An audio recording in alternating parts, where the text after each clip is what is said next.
Assalamualaikum warahmatullahi wabarakatuh. Sahabat SS yang saya hormati, pada hari ini kita bertemu lagi. Jadi membahas tentang gadai ya, dan juga lembaga penjaminan yang lainnya. Ya, karena terus terang banyak sekarang ini dari gadai itu berupa barang-barang hasil curian.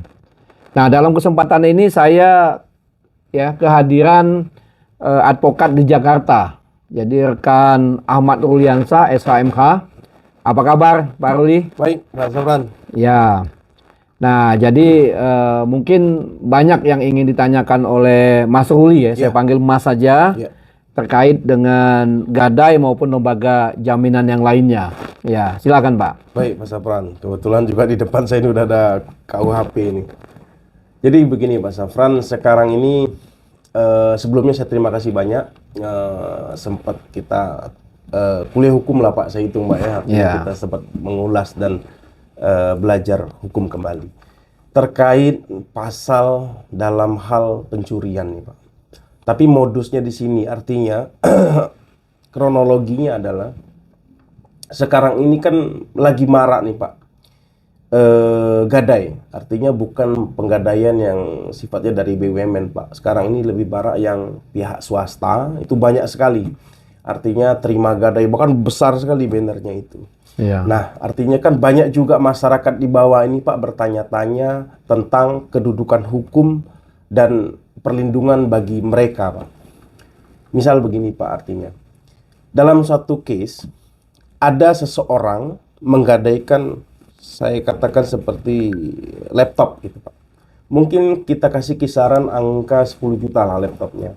Artinya karena butuh uang tadi, laptop tadi dimasukkanlah ke dalam tempat penggadaian swasta.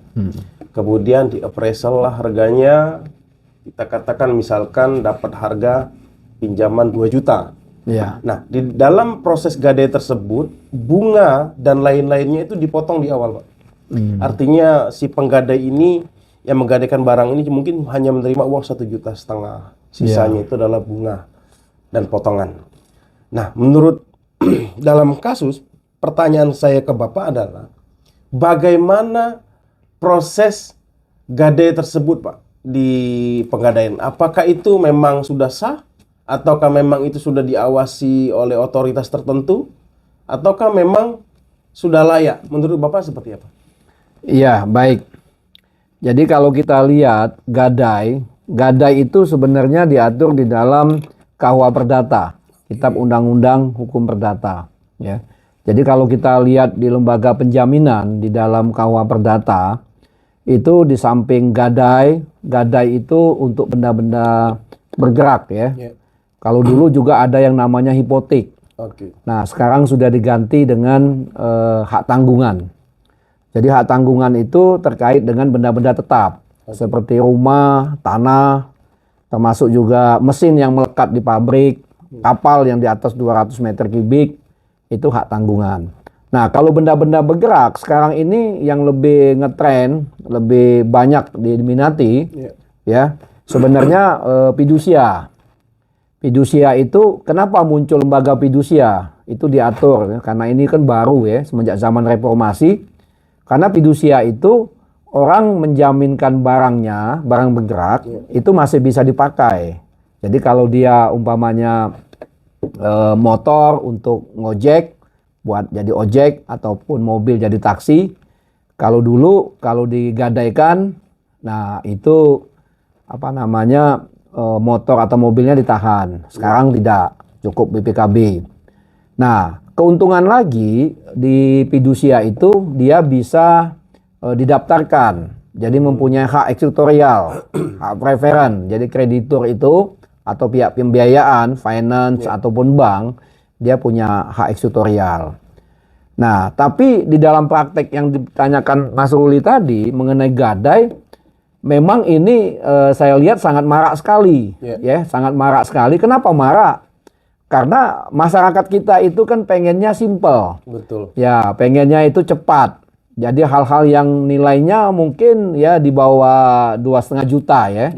Jadi kebutuhan sehari-hari. Nah, dia butuh uang cepat, jangka waktu hanya sebulan, dan lain sebagainya. Nah, namun dalam pelaksanaannya, memang Gadai ini seharusnya dalam hal ini termasuk lembaga pembiayaan yang harus juga diatur di dalam OJK. Oke. Ya. Sebab kalau tidak diatur di dalam OJK, terutama gadai-gadai swasta ya. Iya. Nah, ini sangat rentan sekali. Rentan apa? Ya rentan nanti menerima barang-barang hasil curian atau yang patut diduga dari hasil curian. Nah, di dalam KUHP ya, kalau dia pencurian tadi itu masuk di dalam pasal 362 KUHP.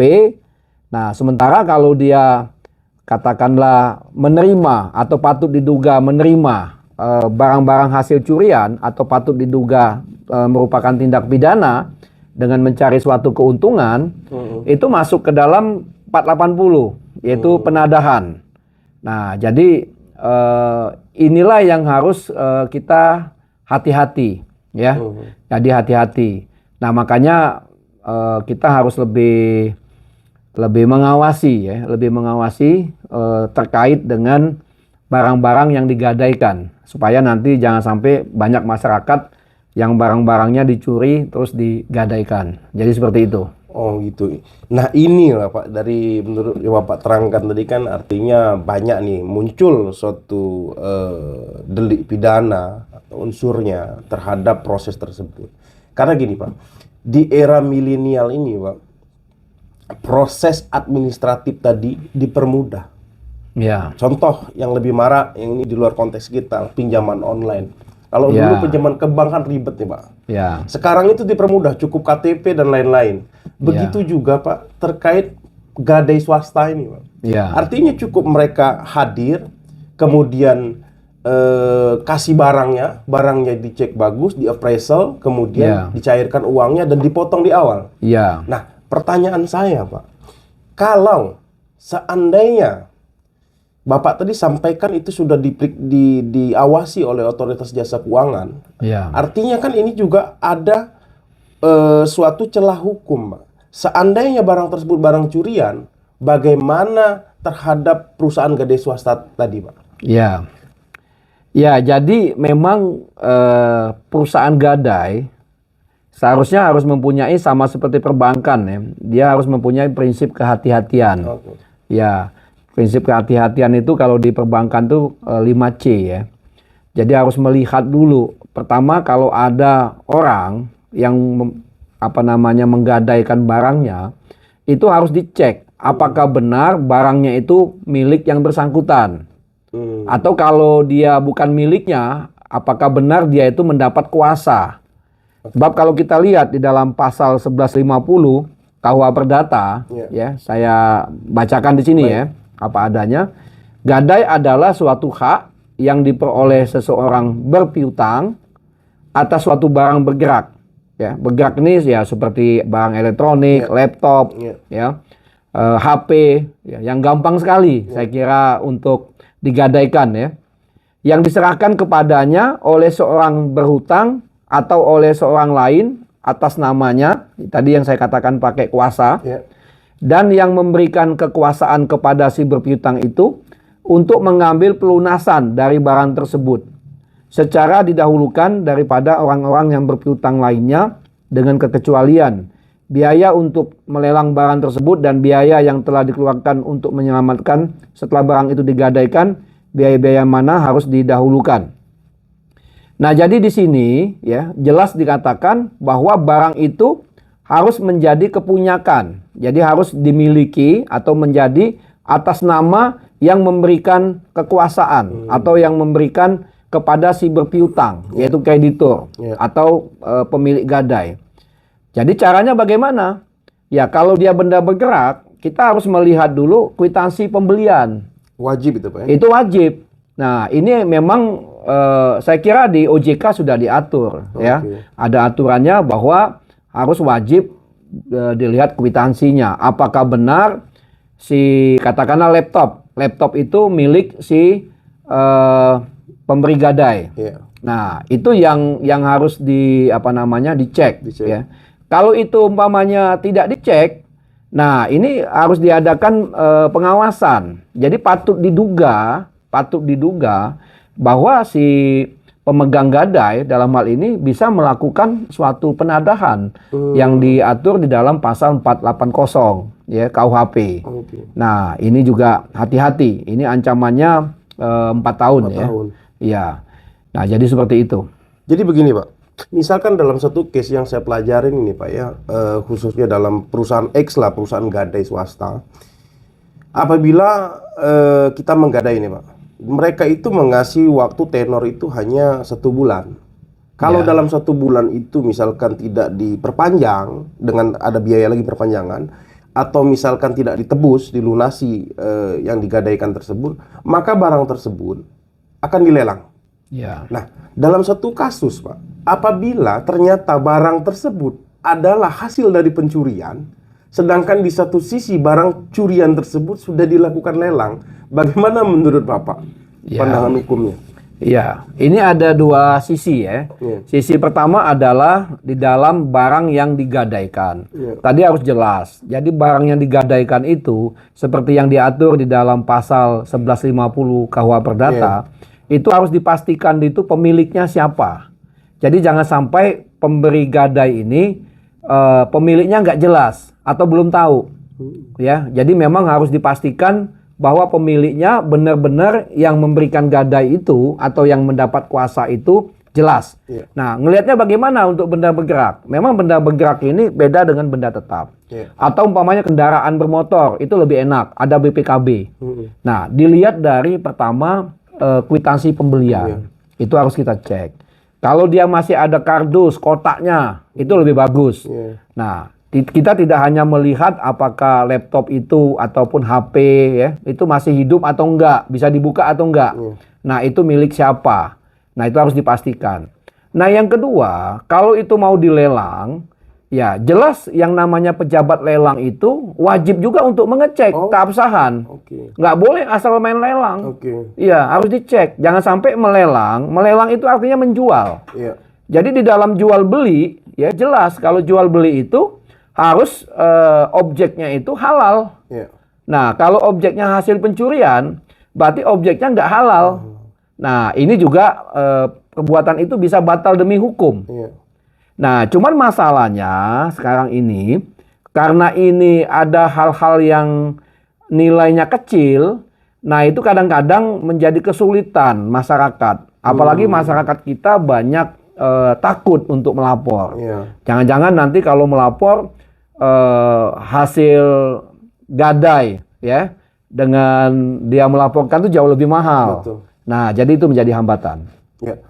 Artinya bisa juga dong Pak, ketika barang itu dilelang, ya, artinya kan si pemilik aslinya nih Pak, si pemilik asli karena barang tadi curian, artinya bisa juga melaporkan dalam hal penggelapan terhadap perusahaan gadai itu atau menggelapkan barang tersebut. Karena barang itu sudah tidak tahu kemana gitu Pak, artinya udah dilelang. Masih bisa masuk ke pasar penggelapan juga Pak berarti.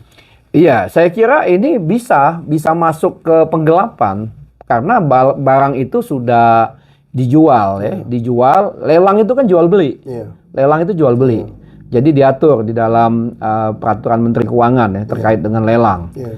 Nah, jadi kalau dia itu hasil curian, arti objeknya nggak halal, nah pejabat lelang itu juga bisa dianggap lalai atau biasa dianggap melanggar undang-undang, yaitu jelas kalau perbuatannya itu nggak halal, ya di dalam jual belinya bisa batal demi hukum, unsur objeknya nggak terpenuhi berdasarkan pasal 1320 KUH Perdata.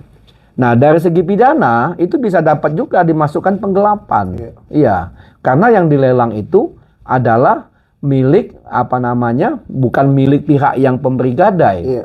Nah, seperti itu. Nah, saya juga ingin bertanya juga terkait dengan lelang gadai ini. Kalau fidusia jelas, ada namanya sertifikat fidusia. Iya. Jadi didaftarkan di Kementerian Hukum dan HAM, ya. Nanti keluar sertifikat fidusia. Makanya di fidusia itu nggak bisa fidusia ulang ya, atau double. Nah, lelang ini kan dia tidak ada sertifikat yang didaftarkan. Dia tidak mempunyai hak eksekutorial, hak preferen. Nah, bagaimana ini dilelang? Nah, ini juga harus hati-hati. Jangan-jangan ini dilelang di bawah tangan.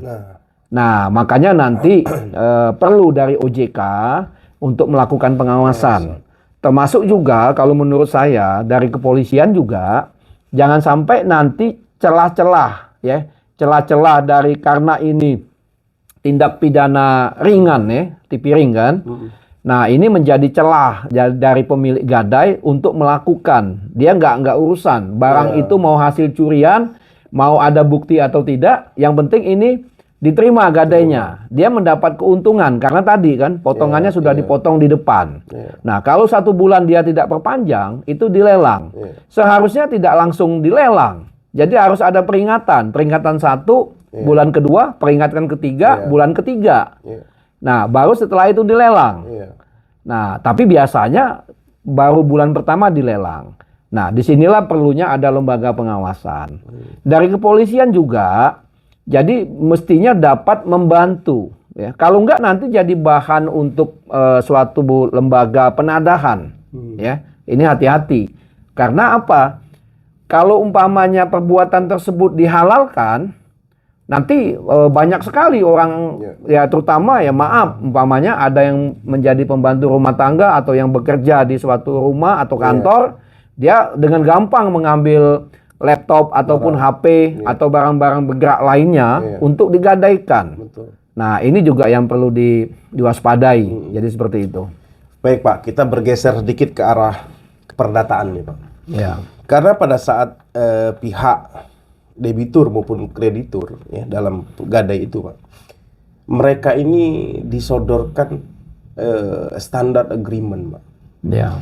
Artinya di mana dalam klausulnya kurang lebih saya uraikan seperti ini Pak, bahwa benar menyatakan pemilik itu adalah milik, tidak berbohong bahwa barang itu adalah miliknya. Ya. Kedua, apabila di kemudian hari terjadi permasalahan hukum, maka pihak gadai ini tidak dapat dilibatkan. Itu menurut Bapak bagaimana kalau kita mengacu pada konteks pasal 362 pencurian tadi Pak? Ya. Jadi kita selaku pemilik ya lembaga penggadaian juga kita nggak bisa membuat suatu syarat ya, namanya syarat eksonerasi. Jadi di dalam perjanjian itu biasa dibuat perjanjian baku. Jadi istilahnya kalau ada masyarakat seseorang yang ingin menggadaikan barangnya, dia karena butuh uang, ya dia disodorkan suatu perjanjian. Ya, yang mana dia harus tanda tangan. Kalau dia nggak tanda tangan, dia nggak bisa dapat uang. Betul. Nah, take it or leave it. Ambil atau tinggalkan. Nah, itu namanya perjanjian baku. Tapi di dalam perjanjian baku itu memang sah, ya. Sepanjang tidak ada syarat eksonerasi. Artinya syarat pelepasan tanggung jawab. Artinya begini. Jadi pemilik barang menjamin bahwa ini bukan hasil curian. Itu nggak bisa begitu. Kan kita ada aturan di OJK. Jadi kalau barang itu mau diserahkan, dicek dulu. Apakah ada nggak suratnya? Dicek dulu suratnya itu benar atau tidak. Sama seperti motor, walaupun ada BPKB. Dicek dulu. Benar nggak nomor rangka, nomor mesin BPKB itu sama dengan di motor. Dicek dulu. Nah, termasuk juga umpamanya pembelian laptop. Dicek mana suratnya. Surat pembelian laptop. Harganya berapa. Dicek apakah benar nggak dengan merek di laptop tersebut. Nah, dibuka dan lain sebagainya. Nah, jadi ada prinsip kehati-hatian yang sesuai diterapkan oleh OJK ini yang harus diatur. Jadi kita nggak bisa hanya membuat suatu perjanjian baku melakukan pelepasan tanggung jawab. Jadi seolah-olah pemilik itu menyatakan benar. Lah kalau dia bohong. Nah, nanti pemilik itu banyak kena pasal pencurian karena dia mencuri, kena pasal penipuan karena dia berbohong, menipu. Nah, jadi seperti itu.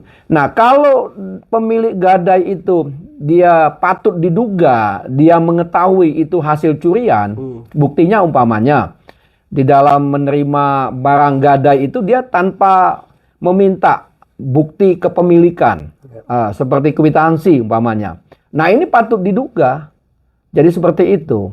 Nah, inilah yang harus lembaga pengawasan, termasuk juga lembaga penegak hukum untuk ikut mengawasi. Bukan malah sebaliknya, umpamanya membackingin umpamanya. Jadi bagaimana supaya lembaga seperti gadai swasta ini tumbuh dengan subur. Nah, ini juga yang harus hati-hati. Jadi seperti itu. Baik. Kalau misalkan Pak, memang terbukti memang barang tersebut adalah barang curian. dengan misalkan contoh saya bilang korbannya sendiri ya hadir gitu menghadap misalkan di penggadaian tersebut. Artinya kan mereka mengetahui Pak kalau barang itu adalah memang faktanya barang hasil curian. Pertanyaan saya ada dua nih Pak. Pertama terkait perjanjian baku tadi Pak. Perjanjian tadi menurut Bapak sah atau tidak? Kemudian yang kedua, apakah dalam perjanjian tersebut menurut pihak kreditur itu adalah suatu langkah atau upaya untuk menghindari pasal 480? Ya. Jadi perjanjian baku tadi ya, pertama ya, untuk sah atau tidak itu harus sudah ada cek dulu, cek recheck. Pertama, apakah pemilik barang itu betul-betul pemiliknya? Yeah. Nah, caranya bagaimana? Caranya dengan melihat bukti kepemilikan, karena ini kan benda bergerak. Kalau dia tanpa melihat bukti kepemilikan, tiba-tiba langsung dibuat perjanjian, tanda tangan, ya, bahwa ini menyerahkan barang, dia dapat uang dengan cara gadai. Yeah. Nah, maka perjanjian itu bisa saja dibatalkan atau tidak sah karena bertentangan dengan pasal 1320. Yeah. Bahkan kalau umpamanya pemilik gadai itu tanpa mengecek bukti kepemilikan dan dia tidak juga mau urusan apakah itu barang itu patut diduga hasil curian atau tidak, sebab kalau kita nggak mengecek itu bisa saja hasil curian. Yeah. Nah, apalagi umpamanya laptop harganya 10 juta. Nah, digadaikan dengan nilainya sangat murah, katakanlah 2 juta, dia nerima 1,5. Yeah. 1 bulan kalau dia nggak tebus ataupun tidak diperpanjang, maka ini akan dilelang. Nah, lelangnya juga kita nggak tahu dengan cara apa. Jangan-jangan lelang, pengertian lelang itu nggak jelas. Nggak diumumkan juga Pak. Ya, seharusnya kalau lelang, yang namanya lelang itu, saya kebetulan pejabat lelang. Iya. Ya, saya pejabat lelang. Lelang itu wajib diumumkan. Iya. Wajib di hadapan pejabat lelang. Iya.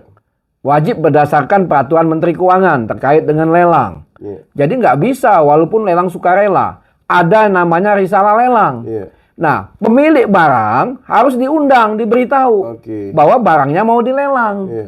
Nah, sementara yang saya lihat sekarang ini nggak tahu. Kalau ditanya, Pak, barang saya mana? Loh, udah lewat sebulan, udah kita lelang. Lah, pemberitahuan nggak ada, bukti nggak ada. Iya. Nah, ini juga bisa masuk tadi ke penggelapan. Iya. Nah, itu hati-hati kena pasal 372. Iya. Makanya hal ini harus menjadi perhatian. Cuman mungkin saya lihat ya, pemilik gadai ini merasa selama ini mungkin ada yang melindungi, katakanlah tanda kutip ya, oknum. Karena dia berlindung. Berlindung apa? Jadi ada keputusan dari peraturan Mahkamah Agung nomor 2 tahun 2012. Iya. Nah, terhadap pencurian yang di bawah 2,5 juta itu tidak bisa ditahan. Iya. Dan ancaman hukumannya maksimum hanya 3 bulan.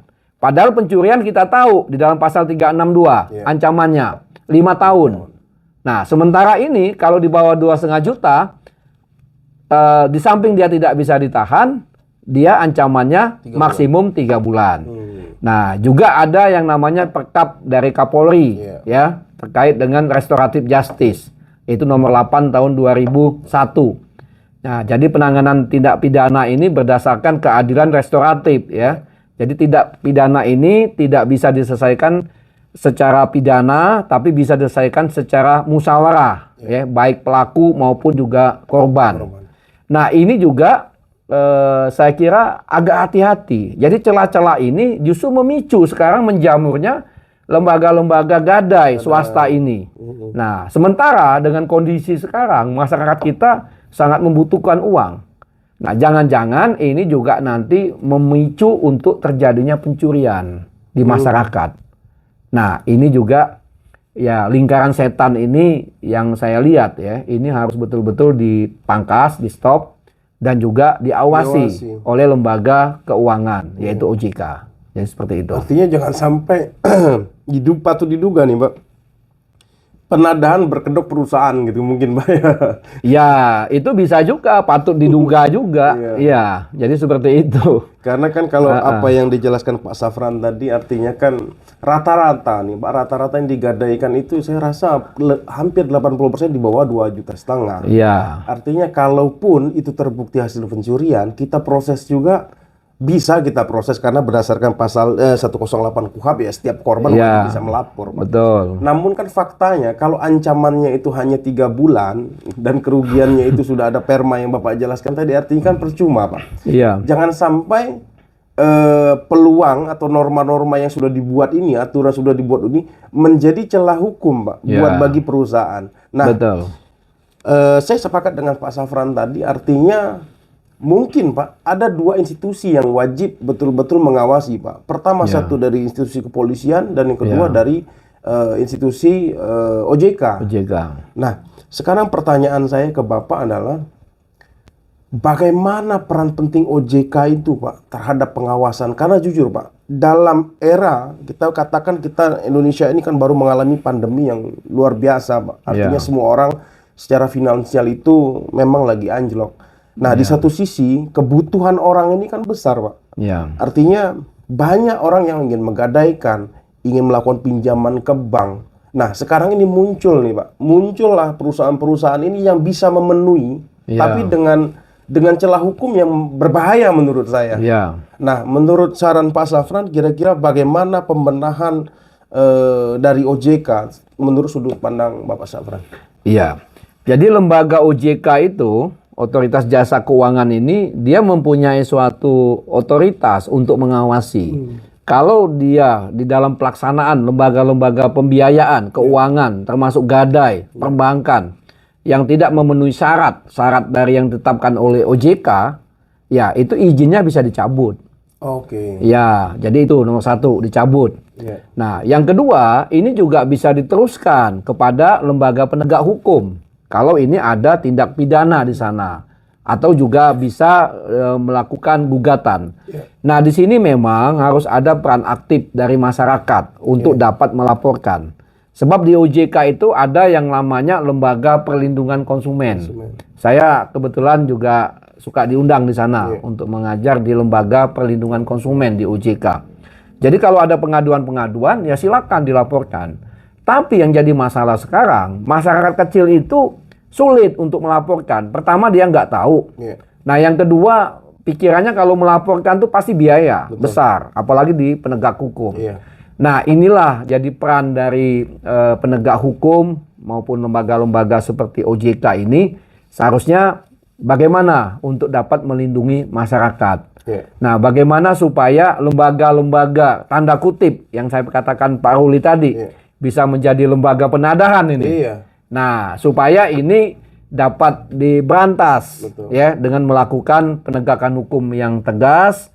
Jangan sampai nanti gara-gara ada perma yang saya katakan tadi nomor 2 tahun 2012 ya terkait dengan tindak pidana ringan, juga ada Perkap Kapolri nomor 8 tahun 2001 bagaimana terhadap penanganan tindak pidana ini dengan musyawarah ya. Ini jangan sampai ini hal yang baik malah dijadikan suatu tameng. Iya, Dimanfaatkan. Wah, nanti juga kalau kena pidana ancamannya kan cuman maksimum 3 bulan, nggak ditahan juga. Iya, dan nggak diproses. Tidak diproses. Padahal ini kan jelas penadahan. Iya. Ancamannya cukup tinggi ya, 4 tahun, pencurian 5 tahun. Iya. Nah, ini juga yang menjadi perhatian. Jadi seperti itu. Baik, Mas Safran. Mungkin Ya. artinya banyak juga yang kita bahas ilmu-ilmu dari Pak Safran juga. Artinya dapat saya simpulkan lebih baik artinya memang pihak perusahaan gadai tadi ya sesuai dengan arahan dan Pak Safran tadi ada pengawasan dari OJK, institusi kepolisian juga wajib mengawasi. Yang kedua lebih diperketat mungkin Pak. Artinya setiap perusahaan yang ingin mendirikan itu diperketat syarat-syaratnya agar tidak ada yang dirugikan Pak. Baik kreditur maupun debitur. Betul. Apalagi dalam hal terjadi pencurian, maka si korban perlindungan bagi korban. Ya. Ya, mungkin itu Pak. Mungkin sudah cukup banyak kita bahas. Kita udah temukan jalan keluarnya. Iya. Mungkin saya minum dulu Pak. Ya. Jadi Pak Ruli udah cukup jelas ya apa yang saya jelaskan tadi. Siap. Ya, nanti bagi masyarakat ya, kalau memang ada pertanyaan-pertanyaan, silakan diutarakan di komen ya, bisa bertanya. Dan ini juga bisa bermanfaat ya, silakan di-share. Dan bagi yang belum subscribe, silakan di-subscribe ya, agar kita akan menayangkan terus suatu edukasi, hal-hal yang bermanfaat. Mungkin juga kalau ada masyarakat yang ingin mengutarakan permasalahannya, nah silakan nanti hubungin di bawah ini. Nanti ada hal-hal yang bisa dihubungin melalui kita. Saya kira gitu Pak Ruli ya. Baik Pak Syafran, terima kasih banyak. Ya, saya ucapkan terima kasih. Wassalamualaikum warahmatullahi wabarakatuh. Tetap semangat.